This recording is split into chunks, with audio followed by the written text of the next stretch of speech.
Hello, friends. Starting to get some feedback about my campaign, which is good. It means at least a few people are listening somewhere. It was pointed out to me that it was unfair, not quite truthful, when I said in a previous post that there have been too many babies blown up by stun grenades during SWAT raids. They said that this was not a accurate thing to say because it's only happened once. So only once, I will acknowledge, has a stun grenade been thrown through a window and landed in a crib and blown a baby's face off. It becomes a question of exactly how many children we're willing to sacrifice for the war on drugs.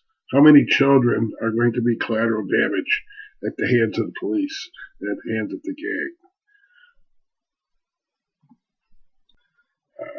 For the record, it was a couple years ago, but there's also been a similar thing happened when a stun grenade was thrown into a crib, and another time a stun grenade was landed on a couch where a teenage girl was sleeping, and they've been blown up and burned and hurt by these things. Now, people say you can't blame the SWAT teams. They're just doing their jobs and doing what they're trained to do. I say that's crap. There's lots of blame to go around here.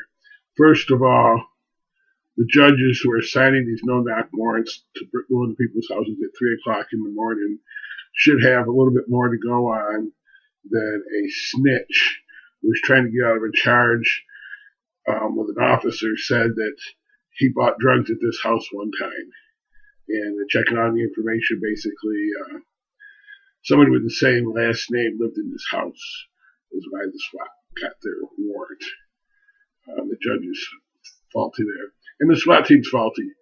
If you're going to do a full-scale SWAT raid on somebody's house, if you're going to come in with your machine guns and your stun grenades and your little red lights and everything, shouldn't you have a good idea what's going on in that house? Shouldn't you have some sort of surveillance? Watch it to see if there's drug dealing going on, know if there's little kids and babies in there and pregnant mothers. No. You don't go storm into someone's house at 3 o'clock in the morning with a machine gun and expect them not to react. And that's what's happening right now. About 3 times a day in this country, a SWAT team breaks into somebody's house in the middle of the night and points guns at their heads and expects them to obey orders and understand why they're there. And it's just, it's not right. It's not what we should have in this country. It's not what we'll have if I'm elected. Ronald Gascon for president. Thank you.